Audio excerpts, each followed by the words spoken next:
Pembicaraan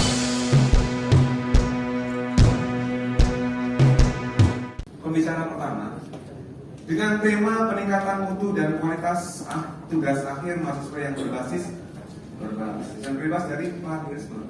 Siapakah beliau di narasumber pertama dengan materi metodologi penelitian? Siapakah beliau? Kita lihat dulu profilnya di TV.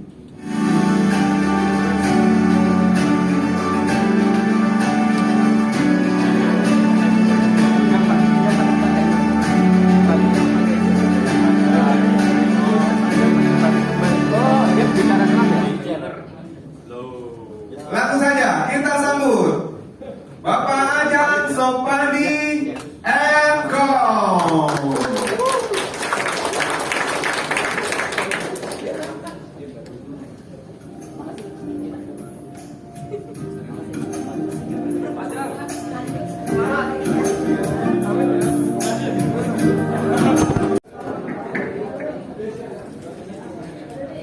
Oke, kita mulai ya. Sekarang kita masuk di acara intinya. Kita akan ngobrol dengan Bapak Ajang Sopandi sebagai narasumbernya. Jadi kita sudah lihat tadi ya, beliau seperti apa. Kita masuk ke materi yang pertama, metodologi penelitian.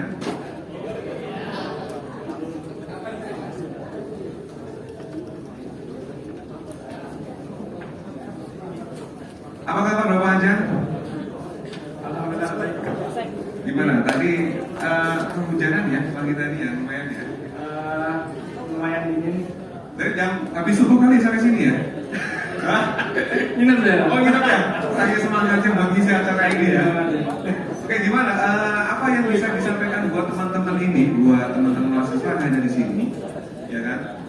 Berkaitan dengan tema seminar kita. Oke, saya boleh masangnya dulu. Oke, silakan.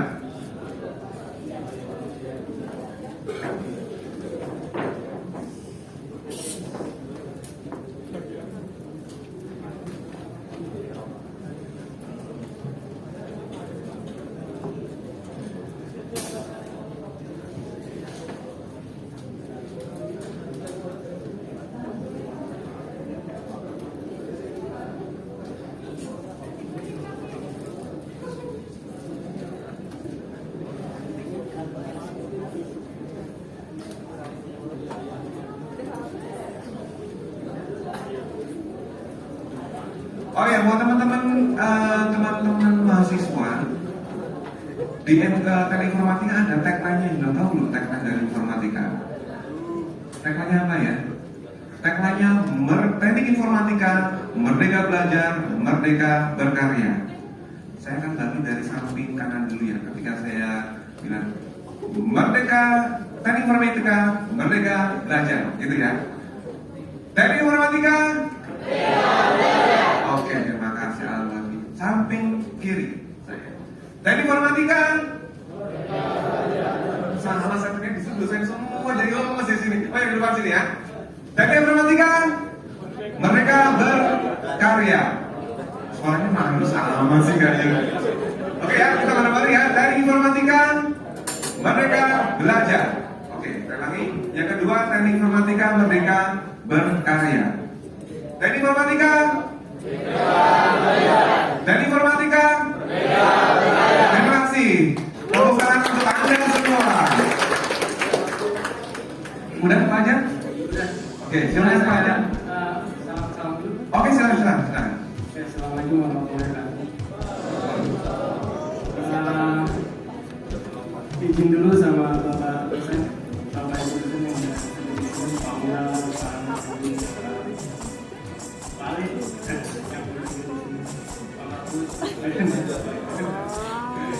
izin salah Pak, kalau salah tolong dikasih tahu. Karena pertama kali dikabarin Pak Arif ini saya pikir, aduh, gua aja lagi bingung nih. Penelitian gitu, disuruh ngomongin metode penelitian. Saya pikir, yuk oke lah kita sama-sama bingung. Saya tahu mahasiswa juga bingung, saya juga mahasiswa, jadi kita sama-sama bingung kan. Gitu ya Pak ya. Ya kira-kira dari awal ya, dari aja nih metodologi penelitian kalau kita lihat dari sisi teman-teman yang dari kira-kira apa yang bisa disampaikan dari sisi metodologi penelitian? Sebetulnya kita balik lagi bahwa kita harus berpikir skripsi itu apa sih gitu. Kalau kita lihat kalau kita kuliah kan skripsi itu kalau di persentase mungkin sekitar 10% tahapan akhir. Cuma banyak mahasiswa yang justru udah di tahapan akhir ini pada gagal. Padahal kalau dia udah melihat dari misalnya tadi kalau sampai 90% yang punya semester 1 sampai semester 8 gitu, nah itu tinggal bikin lagi sebetulnya. Cuma banyak mahasiswa yang justru menyerah di situ. Penyebabnya mungkin ya karena dia antara bingung atau malas gitu. Sebenarnya penyakit yang ini lebih malesnya itu sebenarnya ya. Berarti kira-kira untuk mengatasi hal itu dari kebingungan tadi kira-kira melalui penelitian ini lebih mudah bisa dipahami kali. Intinya sih kita harus banyak belajar. Harus ada masa ya. Kira-kira apa yang buat belajar teman-teman di sini biar teman-teman bisa lebih paham? Kalau dari buku yang saya baca, kalau ada ide mengerjakan skripsi itu kalau S1 itu antara 20 sampai 70 jurnal jurnal belajar. Antara 20 lah, 20-30 lah. Terkadang mahasiswa itu bahkan satu jurnal pun dia ngajarin. Kebanyakan copy paste dari dunia. Yang sebelumnya dan lebih parahnya lagi banyak yang khususnya di UMT ini dia eksplornya itu hanya di kampus UMT. Padahal kalau dia di jalan misalkan ke Binus, ke Juwana atau di Binus, itu pasti dia punya banyak. Oh, kira-kira kalau dari sisi ranking publikasinya Kalau Indonesia negara negara, kayaknya apa udah bisa ditunjuk? Belum. Jadi kalau dari Simago ya, kita ingat negara kita di ASEAN itu ada di urutan ketiga. Padahal kalau dari jumlah dosen, jumlah mahasiswa itu mungkin kita kalah sama Malaysia, kita kalah sama Singapura. Tapi itu udah lebih baik sih, karena beberapa tahun sebelumnya kita sama Thailand itu kalah. Baru mulai sekarang. Padahal kalau contoh di UMT itu kita ada 1.000 mahasiswa yang lulus, kalau satu mahasiswa sertifikasi. Tapi emang banyak faktor kenapa penelitian kita itu rendah. Salah satunya budaya. Budaya kita itu budaya ngobrol. Jarang orang suka nulis. Termasuk juga saya nulis itu mas. Terus finansial juga dukungan itu harus ada. Kayaknya Pak Rektor udah pergi. Jadi saya mau. Oh iya. Kalau di Binus itu mahasiswa publikasi dapat insentif. Bukan hanya dosen, mahasiswa juga. Jadi kalau dia publis di jurnal yang apalagi saya fokus itu dapat insentif dari kampus. Berarti dari sisi penelitiannya, berarti ada metodologinya.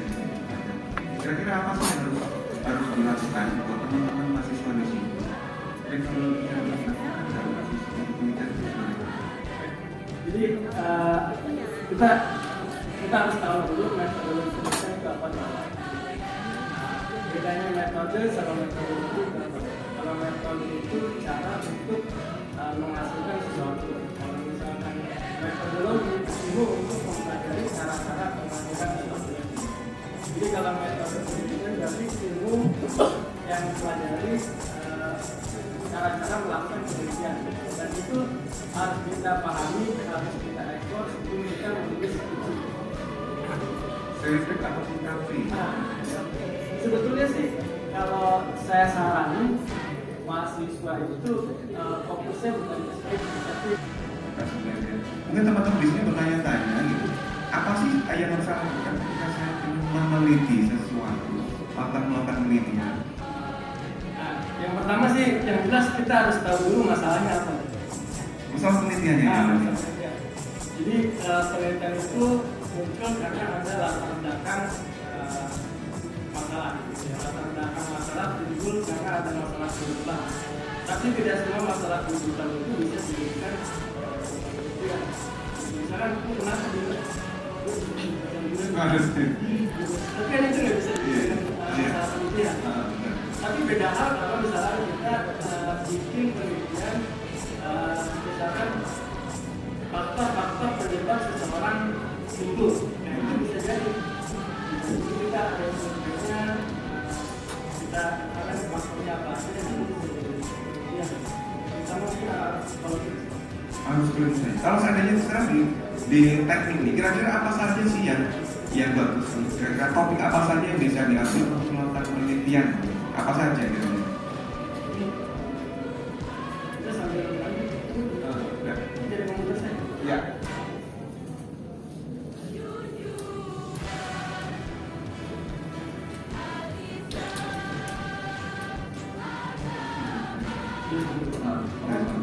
Oke. Ini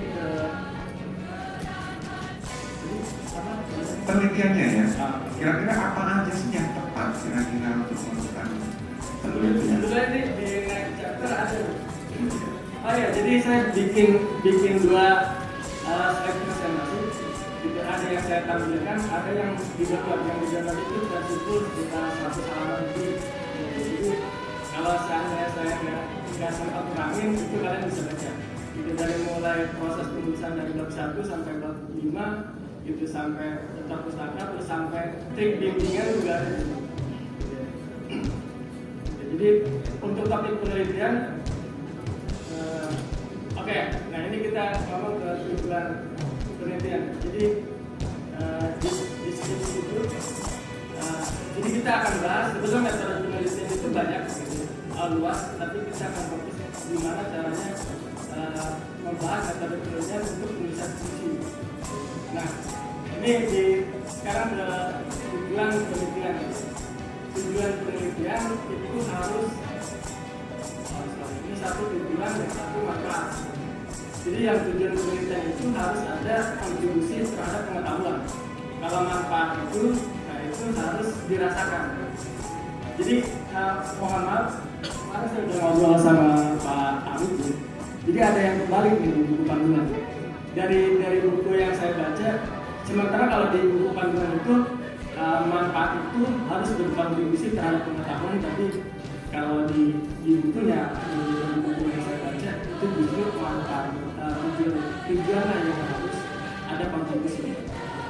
Jadi saya nggak tahu, mungkin nanti ada kebijakan dari kampus apa tetap pakai yang ini atau pakai buku yang secara umum itu. Yang di belakang kedengeran ini. Semoga di kampus yang baru kita punya auditorium yang nggak ada tiang, gitu, karena ini 3 tiang ini sangat mengganggu. Gitu, kalau yang belakang nggak kelihatan bisa berubah. Tapi ada tiga ya, jadi kita kurang aja bisa tetap bisa kelihatan kegantungan kita maksudnya. Gitu, jadi tujuan itu tidak bisa diukur. Kalau manfaat itu bisa kita rasakan. Dan misalnya ini dia tujuannya pengen dapat ijazah, dapat ijazah pengen kerja. Nah, ketika kita tanya manfaat kerja itu apa? Ya kalau dapat ijazah, dapat kerja nggak apa? Itu manfaat. Tapi kalau tujuan itu, kita nggak tanya, lu mau kemana? Surabaya. Ketika dia nyampe Surabaya, apa yang dia jadi di Surabaya?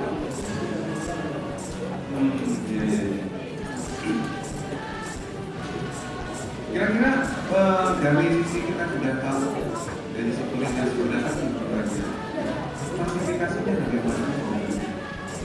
Dari sisi penelitian. Jadi kalau misalkan itu di next chapter nih agak loncat. Tapi kalau sebelumnya ya. Jadi kalau di komparasinya berarti.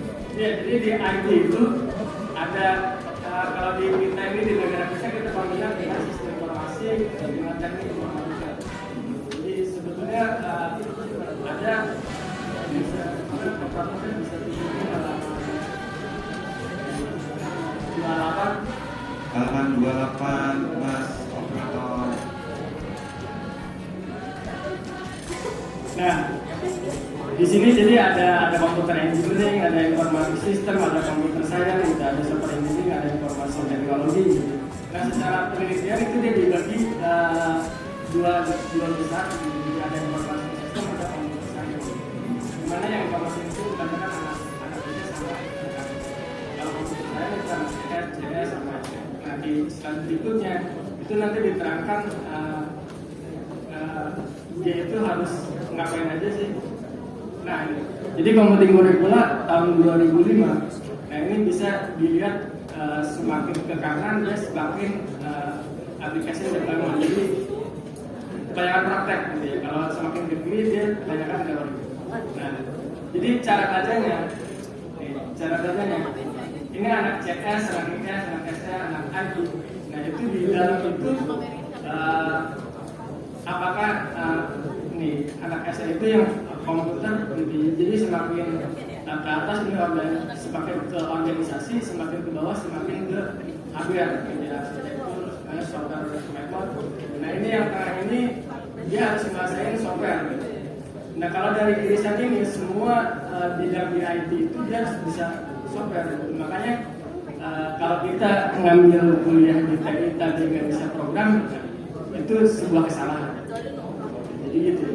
Jadi apakah misalkan anak IT nggak boleh ngerti hardware? Bisa, karena dia hanya beririsan sedikit. Tapi ketika anak misalkan anak IS dia harus bisa program, anak IT dia harus bisa program, anak CIP dia harus bisa program. Jadi kita jurusannya apapun, SI, TI, gitu ya, MI, tetap namanya informatika dia harus bisa.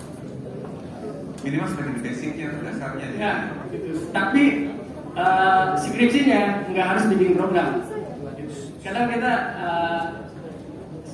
selalu di UMT terutama 90% bahkan 94% skripsinya itu bikin sistem berbasis PHP dan MySQL. Jarang. Ya. Padahal nggak harus bikin software. Oke, kalau begitu kita lihat tadi ada di pemaparan tadi ada klasifikasi datanya sampai tadi. Kira-kira pendekatannya apa saja yang bisa dilakukan ketika teman-teman ini mahasiswa ingin melakukan sebuah penelitian? Oke, kalau kita ngomongin pendekatan gini. Jadi balik lagi kita mau lulus cepat apa enggak? Kadang kalau kita prinsipil justru penelitian susah. Jadi ambil yang gampang-gampang aja. Nah, di metode penelitian itu kan kita harus tahu dulu bahwa metode penelitian itu berbeda dengan metode pengembangan sistem. Nah, itu harus dibedakan. Terkadang mahasiswa itu masih belum tahu metode penelitian itu apa, metode pengembangan sistem itu apa. Dan saya bisa pastikan bahwa namanya skripsi itu 90% itu waterfall. Kalau dia software development pasti waterfall. Karena requirement di awal kita udah tahu. Makanya jangan gaya-gayaan pakai agile, pakai scrum, itu bikin susah sendiri. Ya mungkin. Ya mungkin ya pakai yang lain ya. Ada nggak ada prototype bisa nggak kira-kira? Bisa aja gitu. Tapi saya saranin kalau mau cepat lulus pakai waterfall. Kalau mau cepat lulus. Terkadang saya nemuin dia prototyping, tapi di bab 4 bahasanya tetap aja waterfall. Gitu. Jadi berbeda antara apa yang dilakukan dengan metode yang apa yang dijalankan gitu ya. Oke. Terus dari pendekatannya tadi ada pengembangannya apakah cuma sebatas itu saja atau ada hal yang lain saja? Pengembangan sistem apa? Pengembangan sistemnya. Pengembangan sistem itu jadi kan ada bisa dibuka halaman 19. Oke, jadi di metode pengembangan sistem itu ada 3 secara garis besar ya, ada struktur desain, ada rapid application development, sama agile development. Cuman di struktur desain ada waterfall yang kita familiar, rapid application ada prototyping, kalau di Agile kita banyak gitu ya, tapi yang paling sering kita dengar itu Scrum. Jadi saya nggak bahas secara detail semuanya, tapi hanya membahas sebagian gitu. Di slide nanti kalian bisa baca gitu. Nah kalau kita waterfall, nah itu yang paling gampang dan paling umum. Dan itu emang di kita itu kebanyakan proyek pun pakainya waterfall, Pak. Karena kalau pakai Scrum, kalau dia saya bilang nggak cocok lah sama budaya gitu. Berarti kalau saya lihat penggunaan metodenya itu tergantung dari proyek atau pekerjaan yang sedang dikerjakan gitu kali ya. Agile bisa dipakai, tapi kalau urusan budget bisa orang langsungnya langsung ke waterfall. Kenapa bisa lebih banyak ke workflow di dunia pendidikan itu kali dunia profesional? Nah, karena kan kebanyakan nih kita punya budget segini, pengennya segini. Jadi pengennya punya ibaratnya nominalnya sekian, tapi nilainya lebih dari itu. Gitu, udah gitu. Jadi mau nggak mau gitu. Jadi kalau sekarang kita nggak bisa adjust budget di awal. Iya. Kita kerjain dulu baru tahu. Bisa jadi karena resikonya gitu selesai gitu. Berarti kalau seandainya dari Pak Ajeng yang sudah di kantor nih, kira-kira pengalamannya yang seperti apa sih ketika mendirect langsung sebuah proyek atau metode-metode yang digunakan seperti apa? Biasanya kalau nggak waterfall, prototyping. Kita udah dari awal kita pakai waterfall, misalkan kita waktunya segini, kita udah kirim desain dan terus segala macam. Kita bilang waktunya sebulan kita, tapi baru 2 minggu dia udah minta. Mau nggak mau kita bikin 3 minggu. Ya itu kadang agak susah kalau di kita itu terutama kliennya yang bawah gitu. Ya, dia sendiri sebenarnya nggak paham. Jadi intinya ketika dia udah belajar DP, ya seminggu kemudian ada hasilnya. Dari untuk metode pengerjaan ketika mengerjakan sebuah proyek itu bisa fleksibel ya, sesuai dengan proyek yang dikerjakan. Iya. Dan kalau saya tanya di skripsi ini, anak-anak tadi teman-teman mahasiswa ini dia ketika dia ingin mengerjakan programnya, tadi seperti sini di waterfall gitu ya. Nah, ada nggak metode lain yang ini bisa digunakan yang lebih tepatnya? Ini ya paling cocok selain waterfall ya prototyping. Kalau untuk skripsi, cuman saya saranin kalau mau cepat lolos pakai waterfall, udah sidangnya paling aman. Oke, kira-kira kalau saya sudah masuk ke ini sudah teman-teman sudah mau mengerjakan dan dengan pembahasan masalah ini. Kira-kira tahapannya yang harus dilakukan seperti apa saja? Tahapan, oke.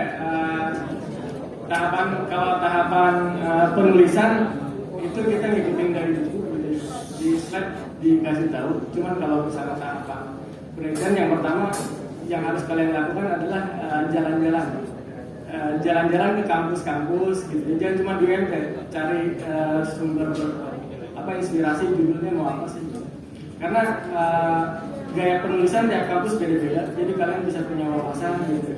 Kalau kalian di UMT aja, saya yakin judulnya itu akan sama. Pengembangan sistem bla bla bla berbasis PHP dan SQL, studi kasus di sini. Itu selalu kayak gitu. Di UMT itu selalu kayak gitu.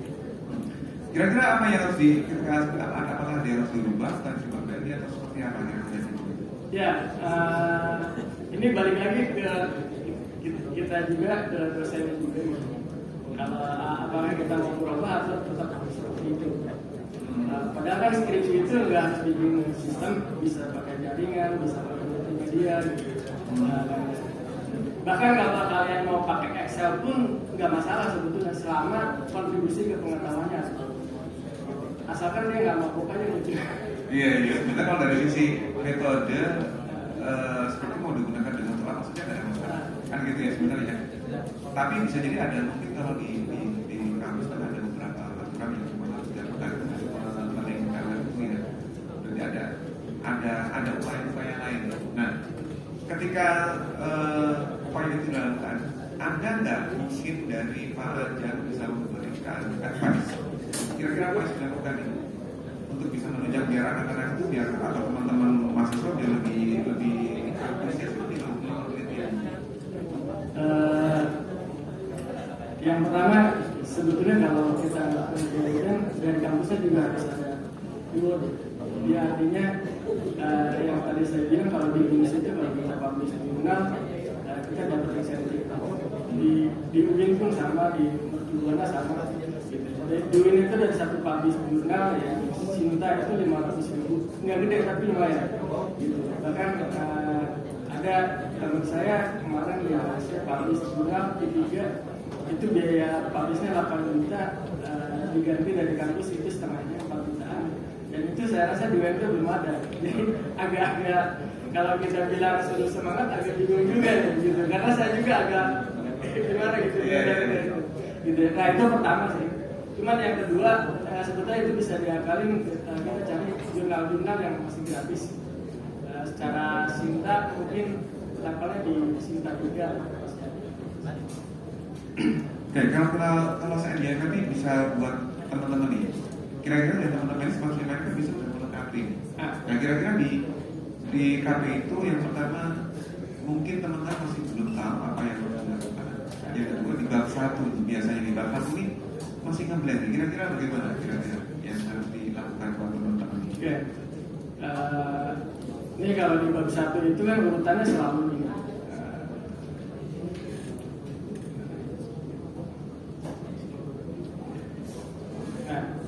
Itu latar belakang masalah pertama, terus identifikasi masalah, rumusan masalah, batasan masalah, tujuan penelitian, manfaat penelitian gitu. Nah itu kalau di slide kalian bisa lihat nanti di halaman 20. Nah itu latar belakang masalah. Nah ini yang harus kalian pahami bahwa tadi yang saya bilang bahwa penelitian itu berangkat dari adanya masalah gitu. Dari adanya latar belakang masalah itu berangkat dari masalah kehidupan. Tapi tidak semua masalah kehidupan itu bisa dijadikan penelitian. Nah, dari latar belakang masalah ini kita identifikasi masalahnya seperti apa. Nah, dari identifikasi masalah, lanjut ke rumusan masalah. Nah, di rumusan masalah ini banyak mahasiswa yang salah. Gitu. Jadi pertanyaan penelitian di rumusan masalah itu boleh how does, what, but, not, how to. Gitu. Jadi nggak boleh bagaimana cara membuat program, nah itu kan. Jadi jangan bertanya bagaimana caranya. Gitu. Nah, yang harus diperhatikan juga bahwa ketika identifikasi masalah itu harus ada 3 rumusan masalah, itu juga harus ada 3 karena itu berkorelasi antara identifikasi, rumusan, dan batasan. Nah, di batasan masalah itu juga ini yang paling penting. Jadi batasan itu kan ibaratnya kalau kita hidup nggak punya batasan, los aja. Negara nggak punya batasan bisa berapa. Kita duduk juga harus ada batasan itu. Ya nggak boleh pegangan tangan. Oh iya. Repot kalau kita pegangan tangan. Gitu. Jadi itu batasan itu. Jadi kalau ini skop adalah salah satu faktor keberhasilan dari sebuah proyek. Kalau di proyek manajemen itu ada 3 faktor utama. Kalau kita proyeknya mau goal gitu. Yeah. Nah ini salah satunya skop. Gitu. Nah 2 lagi silakan kalian cari. Nanti kalau ada yang bisa nanti di akhir acara bisa lagi ke depan. Nanti ada hadiahnya. Ada hadiahnya. Setelah dari batasan nih, tujuan penelitiannya seperti apa kira-kira? Nah, tujuan tadi yang saya bilang bahwa tujuan itu harus ada kontribusi ke pengetahuan. Gitu. Jadi kalau di buku ini justru yang tujuan itu adanya di manfaat adanya tujuan. Ini agak kebalik. Nanti kita dari informasinya lebih. Karena tujuan itu kita nggak bisa patokannya nggak tentu. Tapi kalau manfaat itu bisa kita rasakan. Gitu. Misalnya manfaat kita jalan-jalan apa? Misalnya kita mau jalan-jalan kemana? Ke Bogor, itu tujuan. Tapi ketika dimanfaat, tanya manfaatnya jalan-jalan apa? Tapi kita senang. Pikiran tapi ketika tujuannya ke Bogor, apakah di Bogor kita diam aja di Bogor yang nggak bisa tunda-tunda. Nah itu jadi. Berarti ada nggak ketika kita tahu dari bab 1 itu dari latar belakang dari masalah, solusi masalah, masalah tujuan manfaat, kan ada faktor seperti pendukungnya ya, kalau untuk penelitian sebenarnya saja di studi gitu. Kira-kira apa saja harus disiapkan? Nah dari bab 2 ya Pak. Bab 2. Nah ini seringkali kita salah.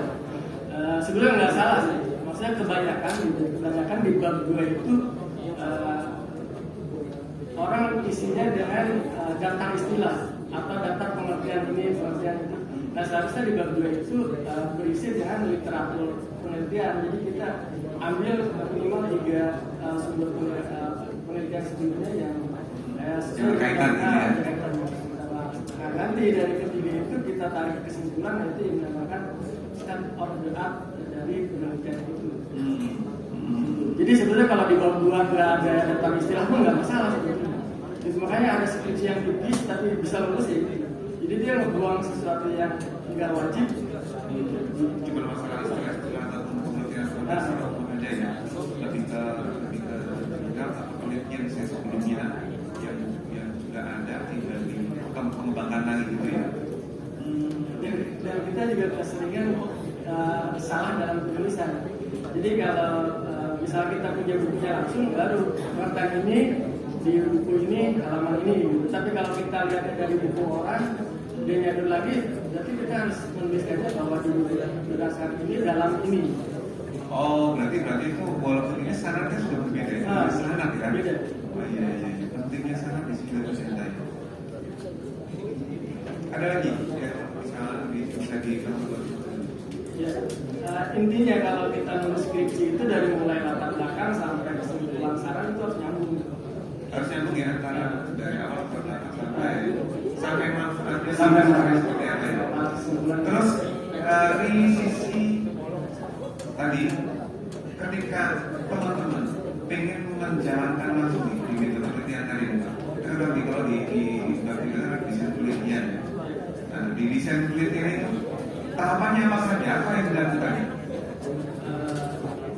Ini tahapan desain atau development? Tahapan desain dan metode penelitian. Bab 3 sebenarnya ya. Nah, sebetulnya kalau metode penelitian itu secara umum itu orang bilangnya ada 2 proses, antara kualitatif atau kuantitatif. Nah, itu balik lagi kita mau pakai yang mana tergantung kita punya sekiranya banyak waktu dan biaya untuk kuliah gitu. Karena kalau kita ambil topik kualitatif, nah itu nggak ada yang bisa memprediksi kapan itu lulus. Oh gitu. Nah, kalau misalkan kuantitatif itu udah jelas. Maksudnya, survei kita melakukan survei nggak ada dengan kualitatif. Tapi kualitatif kan misalkan kita neliti kebiasaan orang Baduy, misalnya dari pagi sampai sore dia ngapain aja sih, bentuk budaya seperti apa. Nah untuk meneliti misalnya kita setahun tinggal di sana, begitu sidang kita terangkan A, B, C, D, E, F, tiba-tiba penyidangnya gampang, nggak kayak gitu. Jadi saya sudah tinggal di sana selama 20 tahun kelas. Gitu. Dia nggak bisa bangga karena dia cuma setahun, sementara dia udah 20 tahun. Jadi kira-kira apa nih? Maksudnya penelitian yang tepat buat teman-teman nih yang di semester 5 untuk besok bisa bikin KP nih. Kira-kira apa nih yang ini nih buat Pak Aceh? Ada nggak saran? Oke, yang harus kalian kita pahami bahwa di bab 3 itu intinya kita harus menuliskan metode penelitian. Metode pengembangan sistem itu hanya bagian dari metode pengembangan sistem di kampus lain itu ada yang dimasukkan ke bab 2 gitu. Kalau kita ingin masukin bab 3 pun jangan bilangnya itu metode penelitian, tapi tetap metode pengembangan sistem. Nah, metode penelitiannya kita harus pilih mau kualitatif atau kuantitatif. Nanti di situ pengambilan datanya bisa studi kasus, bisa survei gitu. Nah itu diolah dari situ. Nah kebanyakan kita nih studi kasus tapi bukti penelitiannya nggak ada. Terus survei, bukti surveinya nggak ada. Interviewnya nggak ada. Jadi kebanyakan gitu. Berarti ketika menelitian harus disertakan dengan dokumen atau bukti fisiknya harus ada gitu ya. Jadi peneliti boleh salah tapi nggak boleh bohong. Berarti boleh salah tapi tidak boleh bohong. Lebih dari salahnya gitu ya. Karena masih bisa diperbaiki gitu ya. Karena dosen juga kadang nggak salah. Iya. Makanya saya tadi agak kurang setuju dengan Pak Rektor yang bilang bahwa kalau nilainya B, A dia boleh tulis di jurnal, kalau B nggak boleh. Gitu. Saya pikir yang ngasih nilai AB itu dosen. belum tentu dosennya nggak benar gitu. Iya, iya. Karena ada kasus teman saya di UI itu ketika dia ngasih topik penelitian ditolak sama supervisornya. Akhirnya topik yang dia tolak ditulis ke jurnal Fokus ketiga. Gitu. Padahal ditolak gitu. Jadi dia ambil hikmahnya itu dia tulis di jurnal aja tetap diterima. Gitu. Walaupun Jadi ada bisa masukin di situ ya. jadi intinya gitu. Jadi bagusnya kita kan di IT itu bukan nilai yang dicari, tapi skill. Skill ya, kalau secara profesionalnya di dunia kerja skill ya. Bukan ditanya IPK-nya berapa gitu enggak ya. Nggak ada lah. Oh, iya. Gitu, ada teman saya dulu kuliah nggak pernah hadir, gitu. Nggak pernah kuliah karena Nggak pernah kuliah? nggak pernah kuliah tiap hari di kosan depan komputer ngoprek dulu. Gitu. Sekarang ya jadi ini, jadi apa? Udah expert di bidang. Memang bidang itu intinya ya. Iya, iya, iya. Kalau dari tadi metode penelitian kan dari pengolahan dan lain-lain ada eksperimen dan kemudian metode tadi ya Pak ya gitu ya. Sama evaluasi. Kira-kira apa yang harus bisa dijalankan buat teman-teman nih mahasiswa itu? Ketika pengolahan tadi udah dan tadi harus ada, berarti kan pengalaman dan eksperimen atau pengujian data itu yang sudah ada harus diolah ya. Jadi balik lagi kita tujuannya mau bikin sistem atau mau ngapain skripsinya. Jadi kalau mau bikin sistem sebisa mungkin kalau bisa ya jangan pakai PHP lagi. Kalaupun PHP, ya jadi ada penulisan judul itu sebisa mungkin jangan ada berbasis atau studi kasus. Jadi kalau di penelitian itu banyak penelitian yang ditolak itu karena dari judulnya udah salah. Jadi terutama di BMI itu hampir semua judul penelitian berbasis PHP dan MyTea, padahal itu nggak perlu disebutin, cukup diterangkan di dalamnya. Oh, gitu. Berarti ketika udah menjalankan itu, berarti baru bisa masuk ke bab 4 nih, kan gitu ya Pak ya? Di hasil dan pembahasannya. Kira-kira di bab 4 itu apa yang harus dilakukan lagi buat teman-teman nih di bab 4-nya? Nah, bab 4 itu biasanya kan harus pakai berdasarkan dari metode pengembangan yang kita lakukan. Metode yang digunakan Misalnya kita pilihnya waterfall ya, nanti urutannya sesuai waterfall. Oke. Nah itu yang saya bilang ketika mahasiswa milih metode pengembangan berbasis product acting, tapi dijelasin sih secara waterfall. Dia bilang kerja, tapi tetap aja waterfall. Berarti nggak nyambung gitu ya?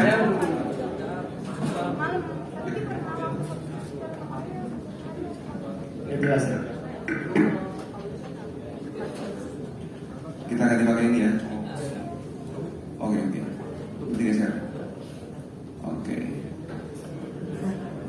Jadi banyak gini. Jadi banyak ada yang berbeda antara pembahasan di bab 3 sama bab 4 gitu ya Pak ya. Nah ini nih buat teman-teman mahasiswa nih jangan lupa juga jangan sampai salah di metodologi penelitiannya ya. Ternyata bukan hampir ya, masih banyak kesalahan ketika pembahasan di bab 3 sama bab 4-nya. Kan gitu ya. Nah, kira-kira ada nggak tipsnya nih buat teman-teman nih besok di KP nih ketika mau mengerjakan KP-nya? Penanganannya bagaimana gitu? KP itu kan bedanya sama skripsi cuma kalau KP nggak bikin program gitu. Iya. Sebetulnya secara langkah kan sama. Makanya saya bilang kalau mau cepat lulus metodenya jangan yang aneh-aneh gitu. Kita mau gaya orang yang pakai waterfall, pakai prototype, pakai Agile, toh ujungnya dia nilainya lulusnya sama. Bahkan mungkin yang Agile lulusnya bisa belakangan. Ketika misalkan dia bagus enggaknya itu saya bilang bahwa seseorang itu bisa dibilang bagus apa enggak ketika dia kuliah patokannya cuma jurnal atau enggak. Jurnal atau enggak. Kalau skripsi itu orang ya lihat. Nah, kita mau bikinnya cuma program, kita mau bikinnya cuma jaringan. Bahkan kalau saya dulu S1 itu bikin sebelum ada IoT tahun 2005 dia udah bikin aplikasi buat matiin dan hidupin lampu ke arah Dia bikin alatnya waktu itu sejuta jam itu kuliah itu 1 semester 1,5 gitu. Artinya dia habis 1 juta. Tapi setelah itu ya sama aja dengan saya yang cuma bikin skripsinya multimedia, nilainya sama gitu. Jadi balik lagi sih itu sebetulnya lebih ke arah kepuasan diri gitu ya, kalau skripsi itu. Cuman kalian harus mikir juga waktu yang kalian punya sama biaya yang kalian punya untuk kuliah gitu. Jadi mending lulus cepat atau mending skripsinya bagus. Nah kalau bisa lulusnya bagus, lulusnya cepat, skripsinya juga nggak jelek. Berarti ya dengan kata lain ibaratnya pengen jadi atau bisa gitu. Nah. Kalau jadi belum tentu bisa. Kalau bisa belum tentu jadi. Tinggal waktunya saja. Gitu. Oke. Kira-kira kalau saya dari topik nanti ini apa sih bisa memberikan, mungkin Pak bisa memberikan ide topik apa sih yang bisa lebih mungkin terbaru. Jadi buat referensi buat teman-teman ini semester 5 untuk bikin KPBC itu seperti apa? Oke, ini dari berdasarkan pengalaman nyidang gitu. Yang pertama, kebanyakan mahasiswa di UMT itu kan pasti bikin aplikasi. Cuman saran saya kalau bikin aplikasi yang lagi sekarang lagi booming itu apa gitu. Jadi kalau misalnya boomingnya berbasis mobile, ikutin itu. Gitu. Kalau misalkan masih pakai PHP, apalagi masih ada dulu saya sempat pakai DLP atau COBOL, saya tanya kuliah diajarin COBOL nggak? Nah ini bisa COBOL dari mana gitu. Nah sebetulnya skripsi itu kan nggak harus bikin yang baru, bisa jadi yang lama tapi karena kalau kalian explore ini banyak mahasiswa yang masih bikin sistem informasi perpustakaan. Sebetulnya bukan yang nggak boleh, tapi kalian harus tahu bahwa sistem informasi perpustakaan itu ada namanya CMS, Content Management System khusus perpustakaan, namanya Akasia. Dia itu udah sampai ke scan barcode, cetak ID, gitu. Bahkan ketika misalnya ID-nya perpusnya lebih dari 1, dia bisa melihat, oh ini yang upload buku ini, data buku ini misalnya ada 1. Misalnya 1 buku kan,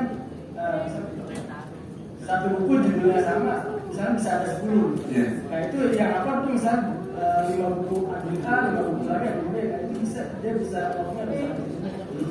Jadi makanya saya bilang kalau mau bikin sistem aplikasi perpus, nah harus lebih bagus dari itu. Kalau misalnya lebih jelek ya apa ya? Harus ada update terbaru atau inovasi terbaru. Gitu ya. Nah, itu kekurangannya dari aplikasi itu ya. Saya beberapa kali implementasi sistem itu. Gitu. Ini nggak buat baru, Pak. Gitu. Jadi cuma develop merubah tampilan dari Akasia itu free. Gitu.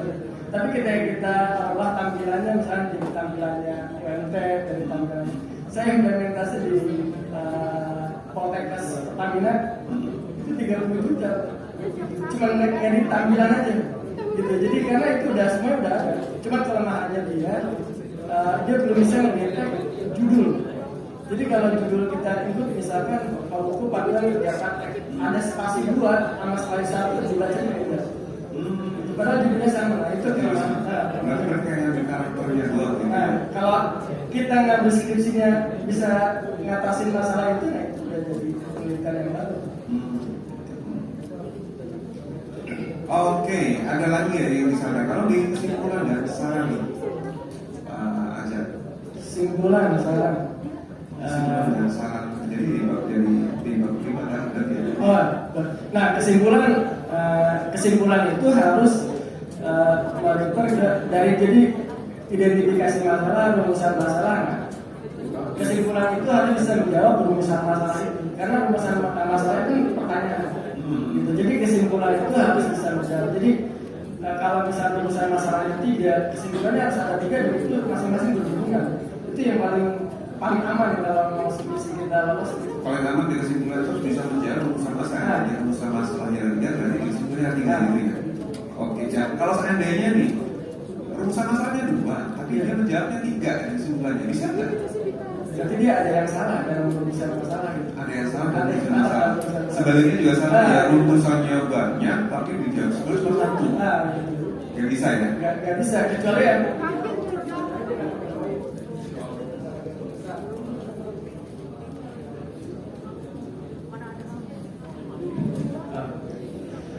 Jadi kalau mau aman ya itu, kalau identifikasi masalah ada 3, rumusan masalahnya juga ada 3, nanti di kesimpulannya ada 3, nah itu aman. Berarti baru masuk ke sarannya. Saran yang terbaik adalah misalkan kita bikin aplikasi berbasis web. Nah berarti di sarannya nanti kedepannya dikembangkan aplikasi berbasis mobile kayak gitu. Jadi yang nggak kita kerjakan itu di sana. Nah misalkan di batasan masalah kita udah sebutin nih mas, batasannya ini. Nah, mungkin di saran bisa dimasukin tuh yang tidak termasuk yang kita kerjakan. Nah di saran bisa kita masukin.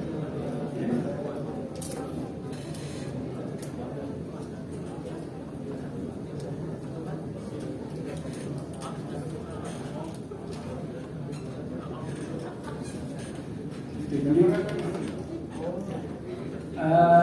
nah itu daftar referensi itu dari kalau sekarang itu lebih baik banyak kayak jurnal daripada, karena buku juga jarang kita beli. Itu buku juga kita Gramedia juga udah jarang. Kita beli buku fisik juga udah jarang. Nah ketika kita ngambil referensi dari skripsi orang, sebisa mungkin jurnalnya kita cari, apa bukunya kita cari di Google. Jadi minimal kita tahu ibunya ada. Dan penulisannya berdasarkan dari huruf A dulu sampai Z terakhir, dan itu ikutin dari kita bikin panduan yang ada di Oke, mungkin dari teman-teman ada pertanyaan, mungkin ada Pak aja bisa melempar pertanyaan. Ada ini juga ya, buat teman panitia katanya mau ngasih door prize atau quiz door prize-nya. Apakah ada? Mungkin buat ini. Silakan Pak Jack, ada yang bisa mungkin Bapak bisa memberikan pertanyaan atau mungkin ke teman-teman. Nanti yang menjawab bisa dikasih hadiahnya. Atau yang mau nanya dulu nih, Pak, yang mau nanya. Kali ada yang mau nanya. Nih, ada yang mau nanya? Yang nanya yang dapat piring, gelas.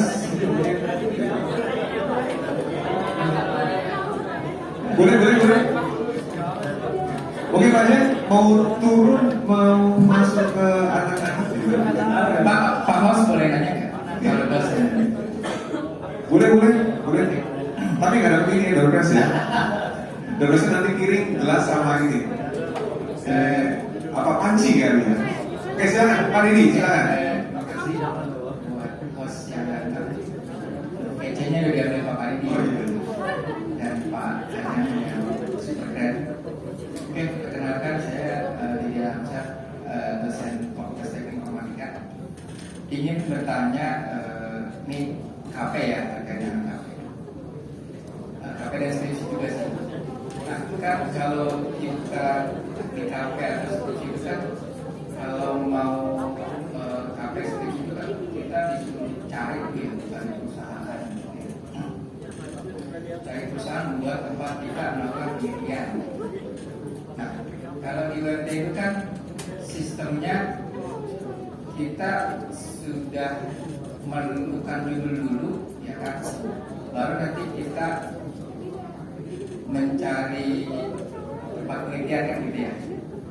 Nah, berdasarkan pengalaman mahasiswa bimbingan saya yang utama sebelumnya, itu mereka kan kadang ketika mereka mau apply ya di suatu institusi, mereka kan harus ngambil judul dulu baru dapat surat pernyataan. Nah kadang kan nggak melulu tuh institusi atau instansi tersebut cocok dengan topik penelitian atau judul yang kita mau angkat. Nah ini kan semacam membatasi ya, karena bagaimana triknya agar supaya topik-topik penelitian kita itu match gitu ya dengan kebutuhan si organisasi atau institusi itu yang utama. Yang kedua, apakah memungkinkan gitu apabila kita sampai atau skripsi tapi menggunakan data sekunder gitu. Artinya kita tidak terikat dengan instansi atau organisasi tertentu. Bisa contoh, sekarang kan lagi umum nih penipuan online gitu kan ya, menggunakan cekresi.apk gitu kan, terus surat undangan.apk gitu kan, terus penipuan lainnya yang menggunakan sarana WhatsApp gitu kan. Nah, bisa nggak itu diangkat jadi sebuah penelitian yang menggunakan data ini? Gitu sih. Dua itu saja. Terima kasih. Assalamualaikum warahmatullahi wabarakatuh. Assalamualaikum warahmatullahi wabarakatuh. Terima kasih dari pertanyaan. Silakan Pak Ajat di. Ini izin saya ini. Oke, kalau KP itu kan esensinya kita nyari pengalaman ya. Nyari pengalaman di dunia kerja. Nah, saya baru tahu kalau KP itu bikin dokumentasi di website nih Pak. Karena di kampus saya nggak ada. Jadi kerja aja, laporannya cuma kertas langsung bahwa kita udah melakukan kerja praktek gitu. Dan cuman di website ini kerja praktek kayak bikin skripsi, luar biasa di situ. Cuma kalau misalkan topik penelitian di KP, nah ini kan larinya ke apa ya? Birokrasi. Sebenarnya TA ya, tugas akhir, tugas akhir ya, tapi itu di skripsinya ya, ada sendiri. Paling kalau memang birokrasi seperti itu, jadi mahasiswa harus memastikan dulu bahwa sebelum mengajukan judul dia udah diterima di tempat kerja. Nah itu baik. Nah, maksudnya di tempat praktek. Jadi nggak ada penolakan ketika misalnya disetujui dia dari tempat nggak diterima. Oke. Paling gitu. Nanti berarti ini masukan buat pertimbangan untuk jembatan hal seperti itu. Gitu ya. Jadi ya karena intinya kalau kita praktek kan, kalau KKN itu kita belajar untuk hidup bermasyarakat. Nah kalau misalnya kerja praktek itu belajar gimana caranya di dunia. Tapi kan mayoritas student ini udah pada kerja semua gitu. Ya mungkin itu salah satu faktor kenapa dibikin dokumentasi kayak skripsi. Oke. Mungkin ada pemahaman atau pengertian berbeda kalau kita cakap mengenai kami itu sendiri kerja prakteknya ya. Gitu. Setelah implementasi berbeda dengan kerja praktek. Gitu ya. Oke, ada dari mahasiswa kita ini dua penanya dari mahasiswa yang pertanyaannya bagus akan mendapatkan apa ini? Tambahan. Oke, ataukah nanti Pak Ajeng yang berikan pertanyaan nanti bisa dijawab langsung sama teman-teman? Nanti ada yang bertanya? Oke, Pak dengan Mas siapa? Pak Ajeng kalau mau ini berdiri boleh, mau santai, pokoknya kalau santai kita berdiri. Silakan berdiri ya Mas ya. Nah, tutupan ya. Sini Pak Ajeng bisa sini. Assalamualaikum warahmatullahi wabarakatuh. Perkenalkan nama saya Raul Syafrusi, semester 6 dari kelas D1. Di sini saya mau bertanya Pak. Jadi yang harus diperhatikan kita sebagai mahasiswa itu untuk menentukan metode penelitian yang akan kita gunakan untuk KP itu apa? Saya sebenarnya ada dua pertanyaan. Tapi adanya satu ya. Jadi ya itu pertanyaan pertama. Yang kedua, kita sebagai mahasiswa penelitian yang paling berpengaruh itu memakai metode apa? Tadi kan Bapak bilang sendiri kalau metode waterfall yang paling efisien. Terus juga tadi sebelumnya metode prototype juga efisien itu. Jadi yang paling efisien itu metode apa? Kalian tahu ya?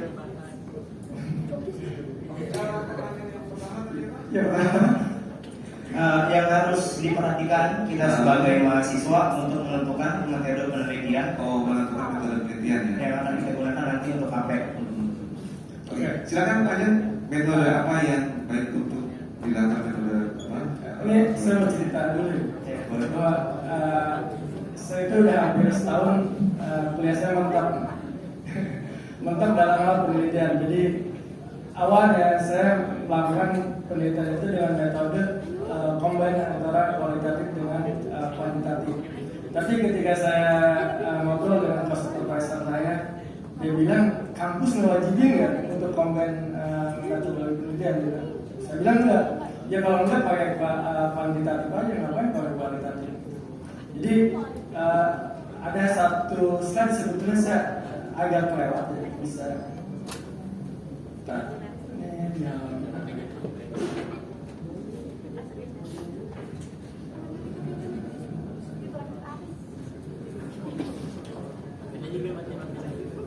Bisa tolong dibuka slide halaman 16. 16 ya, 16. Oh, yang dibahas tadi. Nah, itu. Yang tulis ya. Oke. Nah, jadi metode penelitian itu secara garis besar itu ada kualitatif, ada kuantitatif. Nah, di mana nanti ada deskripsi, eksperimen, korelasi, gitu ya, eksploratori, konfirmatori, terapan, dasar. Jadi cara bacanya deskripsi penelitian metode penelitian dan deskripsi itu dia sebagian besar kualitatif, sebagian kecil kuantitatif. Kalau eksperimen korelasi itu udah pasti kuantitatif. Nah kalau eksploratori itu sebagian besar itu kualitatif, sebagian kecil ada kuantitatif. Nah kalau misalnya konfirmatori itu pasti kuantitatif. Terapan itu bisa kualitatif, bisa kuantitatif. Dasar juga sama. Nah ini penelitian dasar itu contohnya misalkan penghitungan nilai pi dalam lingkaran gitu.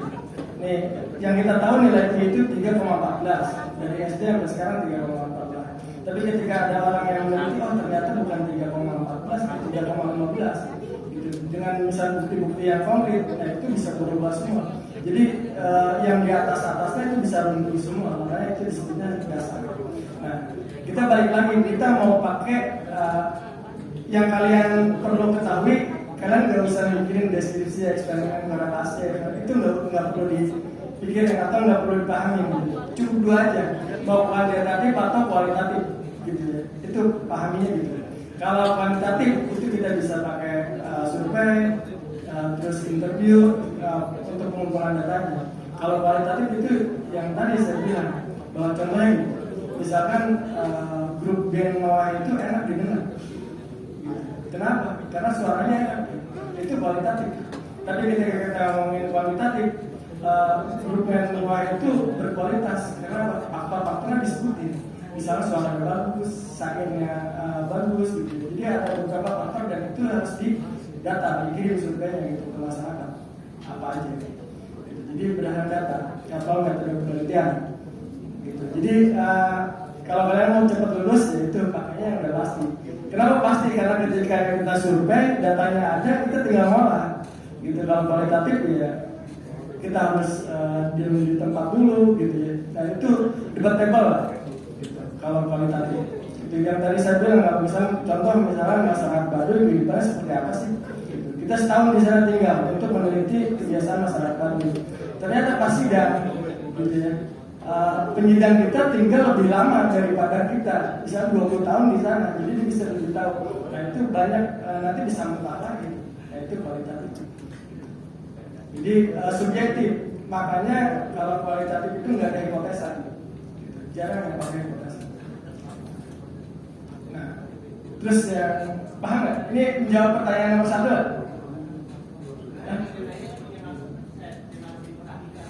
Yang harus diperhatikan dalam penelitian yang harus pertanyaan pertama, kamu punya waktu berapa lama untuk kuliah, yang kedua punya budget berapa lama untuk kuliah, itu yang harus diperhatikan, waktu sama biaya gitu ya. Gitu. Jadi kan kalian ada batasan nih kuliah berapa lama, terutama yang dibiayain orang tua gitu. Gitu. Kecuali emang kalian happy kuliah ya lama-lamain aja, itu yang harus diperhatikan. Saya dulu nunda 1 semester pas kuliah S1 karena masih senang kuliah gitu. Jadi saya tunda 1 semester untuk sidang, padahal udah sidang. Karena momen itu susah diulang. Itu ya. Jadi kalau menurut saya harus diperhatikan yang pertama biaya, yang kedua waktu. Gitu. Terus yang kedua tadi apa? Yang mempengaruhi. Penelitian yang paling berpengaruh itu memakai metode apa? Sistem. Oke. Yang tadi saya bilang bahwa yang pertama budaya kita gitu.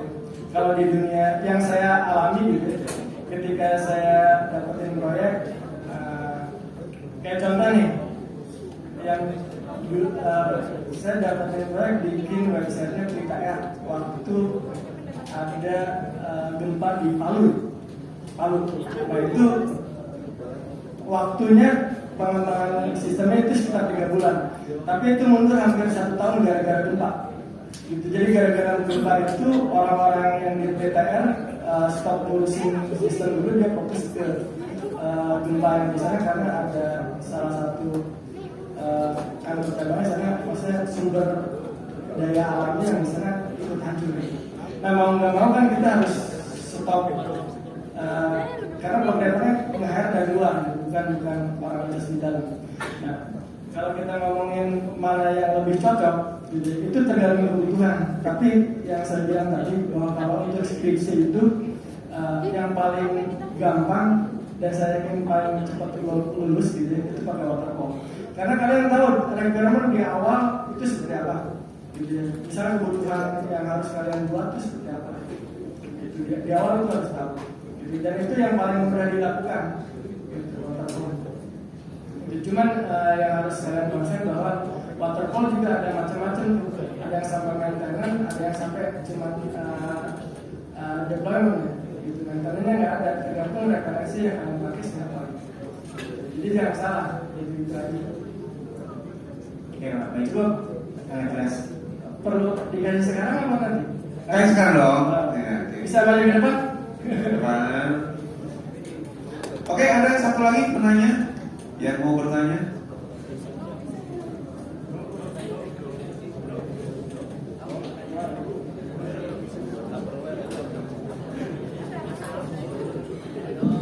Oke, ada lagi penanya, siapa lagi? Satu lagi. Oke.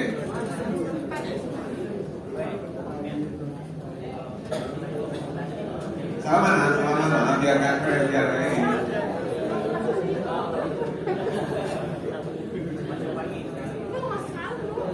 Oke, terima kasih. Ada satu lagi. Ada nggak? Yang cewek, ada cowok, cewek ada nggak? Ada? Yang bertanya nggak ada yang bertanya lagi.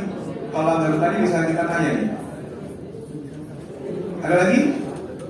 Nggak ada. Udah pada paham. Udah pada paham ya? Mungkin udah cukup jelas sama Pak Rektor. Oke.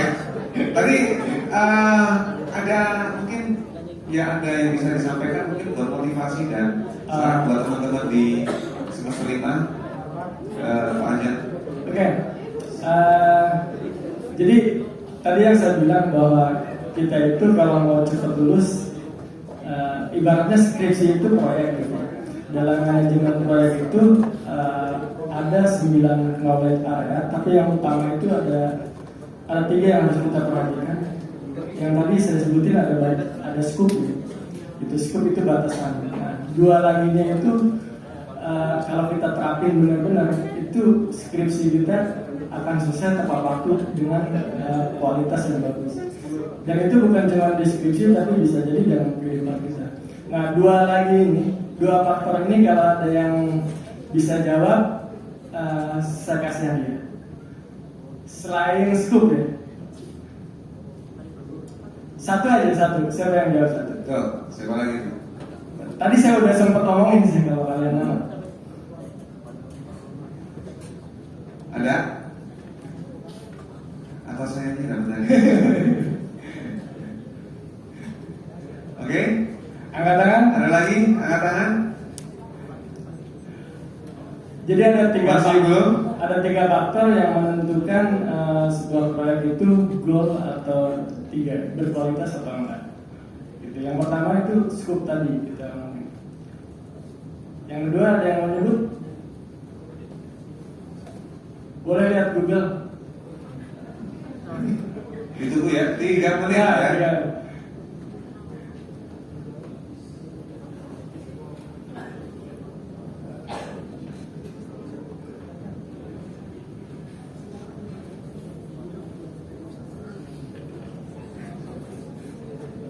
Ada yang katakan? Atau saya tunjuk aja ya? Kayaknya mana gitu. Oh, iya. Siapa? Silakan maju. Value. Maju. Value kurang tepat. Ada lagi? Ya, yang cewek saya namanya. Siapa? Cindy. Siti Juleha. Apa sih?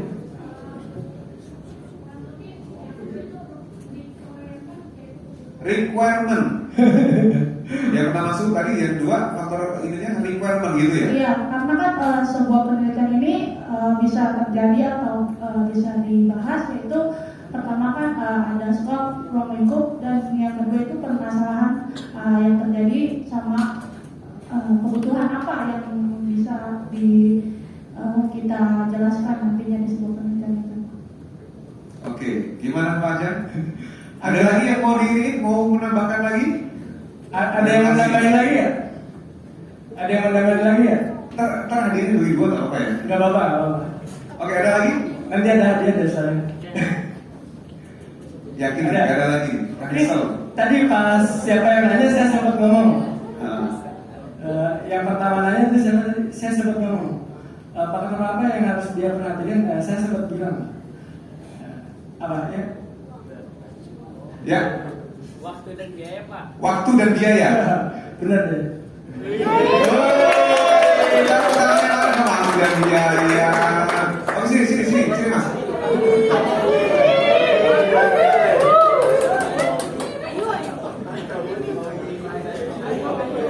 Sini. Langsung dikasih sama Pak Ajan. Hadiahnya. Ini mau dikasih apa nih hadiah? Tuh, langsung ditantangin. Kamu jangan gondrong doang. Mau dikasih tamu apa nih? Bebas. Terserah, bagaimana?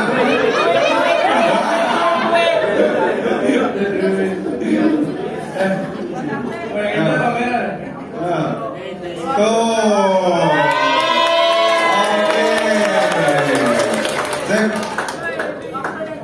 Ada lagi satu lagi? Satu lagi masih belum ada? Satu lagi ada? Yakin nggak ada? Mungkin Pak Aja mau ngasih lagi satu lagi siapa? Gak ada yang bertanya? Gak ada ini? Sebelum kita tutup? Buat tes.